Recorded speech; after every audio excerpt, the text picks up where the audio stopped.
ಆತ್ಮೀಯ H16 news ಅರ್ಥಾತ್ ಸೀತಾರಾಮ್ ನ್ಯೂಸದ ವೀಕ್ಷಕರೇ, ನಾನು ನಿಮ್ಮವ ಎಂ ಆಯುಧ ಮಲ್ಲಪ್ಪ ಜೊತೆ ಅವರು. ತಾವು ಈಗ ಸುದ್ದಿಗಳ ಲೋಕಕ್ಕೆ ಎಂಟ್ರಿ ಹೊಡಿತಾ ಇದ್ದೀರಿ. ಈ ಸುದ್ದಿಗಳನ್ನು ಪ್ರತಿಯೊಂದು ನೋಡೋ ಜೊತೆಗೆ ನಿಮ್ಮ ಅಭಿಪ್ರಾಯಗಳನ್ನು ಹಚ್ತಾ ಇರಿ. ಯಾಕಂದರೆ ಈ ಸುದ್ದಿಗಳು ನಿಮಗಾಗಿ, ನಿಮ್ಮ ಬದುಕಿಗಾಗಿ, ನಿಮ್ಮ ವೈಚಾರಿಕೆಗಾಗಿ, ನಿಮ್ಮ ತಿಳುವಳಿಕೆಗಾಗಿಯೂ ನಿಮಗೂ ಗೊತ್ತು, ಜೊತೆಗೆ ನಮಗೂ ನಿಮ್ಮೊಂದಿಗೆ ಇದೊಂದು ಮಾತಾಡುವಂಥ ಜೊತೆಗೆ ಸುದ್ದಿಗಳನ್ನು ಬಿಡುವಂಥ ಕೆಲಸ. ಈ ಕೆಲಸದಲ್ಲಿ ನಾವು ನಿಮ್ಮೊಂದಿಗಿದ್ದೀವಿ ಅಂತ ಹೇಳ್ತಾ ನೋಡ್ತಾ ಇರಿ ಸುದ್ದಿಗಳನ್ನು. ದಿನನಿತ್ಯ ಇಡೀ ರಾಜ್ಯದಲ್ಲಿ 224 ವಿಧಾನಸಭೆ ಒಳಗೆ ಕ್ಷೇತ್ರದಲ್ಲಿ 140 ಕ್ಷೇತ್ರದಲ್ಲಿ ಕಾಂಗ್ರೆಸ್ ಶಾಸಕರು ಮಂತ್ರಿಗಳು ಇರೋ ಕಡೆ ಪ್ರೋಟೋಕಾಲ್ ಮೇಂಟೈನ್ ಮಾಡೋದಲ್ಲ. ನನ್ನ ಜಿಲ್ಲೆದೇ ಉದಾಹರಣೆ ಇದೆ.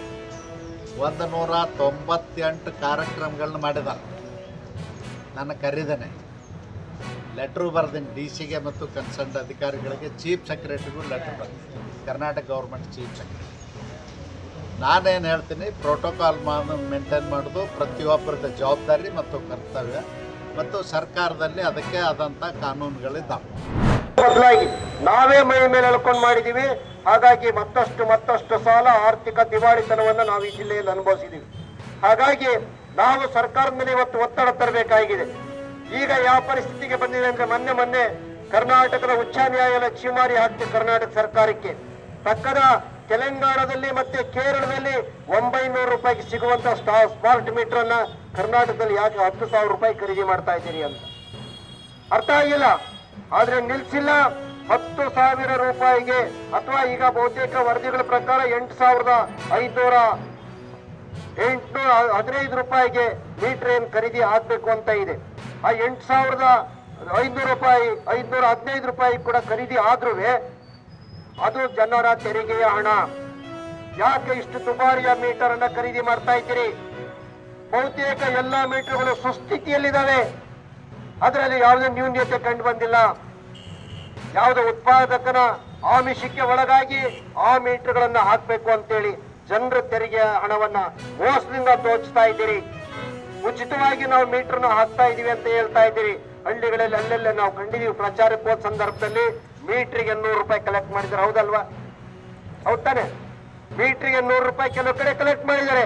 ಎಷ್ಟು ದಗಲ್ಬಾಜಿತನ ಮೇಲಿಂದ ಕೆಳಗಿಳಿತ ನಡೀತಾ ಇದೆ ಅನ್ನೋದಕ್ಕೆ ಇದು ನಿದರ್ಶನ. ಹಾಗಾಗಿ ಈಗ ಮೀಟರ್ ನೀವೇನು ಅಳವಡಿಸ್ತಾ ಇದ್ದೀರಿ, ಇದು ಸ್ಮಾರ್ಟ್ ಮೀಟರ್ ಅಂತ ಮಾಡ್ತಾ ಇದ್ದೀರಿ.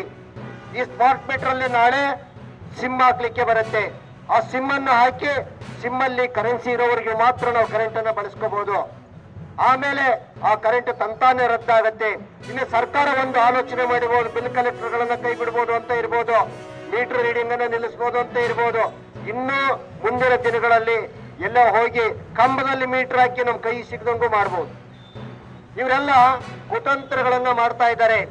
ಆ ಕಾರಣಕ್ಕೆ ಕರ್ನಾಟಕದಲ್ಲಿ ಸುಸ್ಥಿತಿಯಲ್ಲಿ ಇರುವಂತಹ ಯಾವುದೇ ಮೀಟರ್ಗಳನ್ನ ಬದಲಾಯಿಸಬಾರ್ದು, ಸಿಮ್ ಅನ್ನ ಹಾಕಬಾರ್ದು. ನಿಮ್ಮ ಈಗಿನ ನೀತಿ ನಾವು ಒಪ್ಕೊಳ್ಬೇಕು ಅಂತ ಹೇಳಿದ್ರೆ, ಮೊದಲು ಪ್ರತಿ ಗ್ರಾಹಕನ ಜೊತೆಗೆ ಗ್ರಾಹಕ ಕಾಯ್ದೆಯ ಕೆಳಗೆ ರಕ್ಷಣೆ ಸಿಗುವಂತ, ಪರಸ್ಪರ ಒಪ್ಪಿಗೆ ಇರುವಂತ ಒಪ್ಪಂದಕ್ಕೆ ಸರ್ಕಾರ ಮತ್ತು ಇಲಾಖೆಗಳು ಕರಾರು ಮಾಡ್ಕೋಬೇಕು. 2009ರಲ್ಲಿ ನಾವು ತೆಗೆದುಕೊಂಡು ಅದಕ್ಕೆ 3 ಮುಖದ ಹೋರಾಟ ಪ್ರಾರಂಭಿಸಿದ್ದೆವು. ಒಂದಂದರೆ, ಈ ಗಾಲಿ ಜನಾರ್ದನ ರೆಡ್ಡಿ ಅಂತ ಏನು ಒಬ್ಬರು ರಾಜಕಾರಣಿನೂ ಇದ್ದರು, ಕ್ಯಾಬಿನೆಟ್ ಮಿನಿಸ್ಟರು ಆಗಿದ್ದರು, BJP ಒಳಗೆ ತುಂಬ ಪ್ರಭಾವಶಾಲಿ ಆಗಿದ್ದರು. ಅವರು ಪ್ರತಿನಿತ್ಯ 10,000 ಟ್ರಕ್ಗಳನ್ನು ಏನು ಯಾವುದೇ ರಿಯಾಯಿತಿ ಏನೂ ಕೊಡಲಾರದೆ ಹೋಗ್ತಾ ಇದ್ರು. ಇದು ಸ್ಪಷ್ಟವಾಗಿ ಏನು ಕಂಡು ಬರ್ತಾ ಇತ್ತಂದ್ರೆ, ನಮ್ಮ ದೇಶದ ಸಂವಿಧಾನ ನಿಶ್ಚಿತವಾಗಿ ಒಂದು ಉತ್ಕೃಷ್ಟ, ಅಂದರೆ ತಮ್ಮ ದುರುದ್ದೇಶ ಸಲುವಾಗಿ ಮೈನಿಂಗ್ ಮಾಫಿಯಾ ಮಾಡಿಬಿಟ್ಟೆ. ಇಷ್ಟು ಉತ್ತಡತನಕ್ಕೆ ಹೋಗಿದ್ರಲ್ಲ ಅವರು, ಸಂತೋಷ್ ಹೆಗಡೆ ಅವರು ತಮ್ಮ ಬಲಗೈ ಆದಂಥ doctor UV Singh, all India forest officer, ಅಕ್ರಮ ಗಣಿಗಾರಿಕೆ ತನಿಖೆಗೆ ಅಲ್ಲಿ ಹೋದಾಗ ಅವರು ತಮ್ಮನಿಗೆ ಇಷ್ಟು ಉದ್ದಡತನ ಐತಲ್ಲ, ಏನಪ್ಪಾ ಡಿಸ್ಟ್ರಿಕ್ಟ್ ಮಿನಿಸ್ಟರ್ ಪರ್ಮಿಷನ್ ತೊಗೊಂಡು ಬಂದೀವೋ ಹೆಂಗೋ ಅಂತ ಕೇಳ್ತಾರೆ. ಅಂದರೆ ಎಷ್ಟು ಕ್ರೂರ, ಎಷ್ಟು ನಮ್ಮ ಸುದೀರ್ಘ ಸೃಜನಶೀಲ ಸ್ವಾತಂತ್ರ್ಯ ಹೋರಾಟ ಇಡೀ ಜಗತ್ತಿನೊಳಗೆ ನಿಮಗೆ ಅಷ್ಟೇ ಪ್ರೇರಣಾದಾಯಕಲ್ಲ. ಅಮೇರಿಕಾದವರು doctor Martin Luther King, Nelson Mandela ಆದಿದ್ದು ಅಂಥ ಸಂವಿಧಾನ ಇದೆ. ಇವತ್ತು ಯಾರು ಅದರ ಮೇಲೆ ಕೈ ಇಟ್ಟು ಅದರ ಸಂರಕ್ಷಣೆ ಮಾಡಬೇಕು, ಇಂಥ ಉದ್ದಟತನ ಮಾಡ್ತಾಯಿದ್ರು. ನಮ್ಮ ಮುಖಂಡರುಗಳು ಅಂದರೆ ನಾರಾಯಣಸ್ವಾಮಿ ಅವರು ಮತ್ತು ಕಾರಜೋಳ ಅವರು ಈ ಸರ್ಕಾರ ಬಂದು 2 ವರ್ಷ ಆಯಿತು. 2 ವರ್ಷ ಆದರೂ ಕೂಡ ಮಾಡಲಿಲ್ಲ.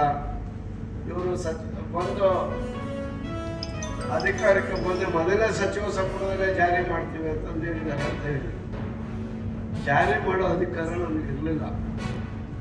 ನಾವೇನು ಹೇಳಿಕೊಂಡ್ರೆ ಚುನಾವಣೆ ಪ್ರಣಾಳಿಕೆಯಲ್ಲಿ ಸದಾಶಿವ ಆಯೋಗದ ವರದಿಯನ್ನು ಜಾರಿ ತರಲಿಕ್ಕೆ ಕ್ರಮ ಕೈಗೊಳ್ತೀವಿ, ಕೇಂದ್ರ ಸರ್ಕಾರಕ್ಕೆ ಶಿಫಾರಸು ಮಾಡ್ತೀವಿ ಅಂತ ನಾವು ಹೇಳಿದ್ವಿ.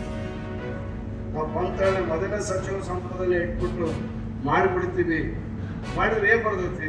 ಇವರು ಕೂಡ ಇದ್ರಲ್ಲ 3-4 ವರ್ಷ, ಇವರು ಕೂಡ ಮಾಡಿದರು, ಇವರು ಕೂಡ ಶಿಫಾರಸೆ ಮಾಡಿದ್ರು. BJP ಅವರು ಕೂಡ ಜಾರಿ ತಂದ್ರ ಅಧಿಕಾರ ಇರಲಿಲ್ಲ. ಸುಪ್ರೀಂ ಕೋರ್ಟ್ನಲ್ಲಿ ಇತ್ತದು, ಸ್ಟೇ ಆಗಿತ್ತು. ನಾವು ಹೋಗ್ಬಿಟ್ಟು ತೆರವು ಮಾಡಿಸಿದ್ವಿ. ಅಲ್ಲೆಲ್ಲ ಹೋರಾಟ ಮಾಡಿ ಕೊನೆಗೆ ಆಗಸ್ಟ್ 1ನೇ ತಾರೀಕು ಸುಪ್ರೀಂ ಕೋರ್ಟಿನ ಮುಖ್ಯ ನ್ಯಾಯಾಧೀಶರ ಸಮ್ಮುಖದಲ್ಲಿ 7 ಜನ ನ್ಯಾಯಾಧೀಶರು ಒಳ ಮೀಸಲಾತಿ ಮಾಡುವಂಥ ಅಧಿಕಾರ ರಾಜ್ಯ ಸರ್ಕಾರಕ್ಕಿದೆ ಅಂತಕ್ಕಂಥ ಒಂದು ಐತಿಹಾಸಿಕ ತೀರ್ಪನ್ನು ನೀಡಿದರು. ಆಗ ನಮಗೆ ಮಾಲೀಕರಿಗೆ ಎಲ್ಲರಿಗೂ ಕೂಡ ಒಂದು ನೆಮ್ಮದಿ ಬಂತು. ಏನೋ ಆದ್ಮೇಲೆ ಎಲ್ಲ ಸುದ್ದಿಗಳನ್ನು ನೋಡಿದ್ರಲ್ಲ, ಏನು ಅನಿಸ್ತು ನಿಮಗೆ? ಇದರಲ್ಲೇ ನಿಮ್ಗೆ ಲೈಕ್ ಆಗಿರ್ಬೋದು, ಡಿಸ್ಲೈಕು ಆಗಿರ್ಬೋದು, ಕಾಮೆಂಟ್ ಬೇಡಪ್ಪ ಅಂತೂ ಅನಿಸಿರ್ಬೋದು, ಕಾಮೆಂಟ್ ಮಾಡಬೇಕಪ್ಪ ಅನಿಸಿರ್ಬೋದು, ಶೇರ್ ಮಾಡಬಾರ್ದಪ್ಪ ಅನಿಸಿರ್ಬೋದು, ಅದು ಮಾಡಬೇಕು ಅನಿಸಿರ್ಬೋದು. ಏನಾದರೂ ಆಗಲಿ ಶೇರ್ ಮಾಡ್ತಾಯಿರ್ರಿ, ಈ ನ್ಯೂಸ್ಗಳನ್ನ ಹಂಚ್ತಾ ಇರಿ, ಜೊತೆಗೆ ಇದಕ್ಕೆ ಸಬ್ಸ್ಕ್ರೈಬ್ ಆಗ್ತಾಯಿರಿ ಅಂತ ಹೇಳ್ತಾ H16 ನ್ಯೂಸ್ ಅರ್ಥಾತ್ ಹೇ ಸೀತಾರಾಮ್, ಇದು ಸತ್ಯದ ಕೈಗೆ ನಡಿ. ವಂದನೆಗಳು.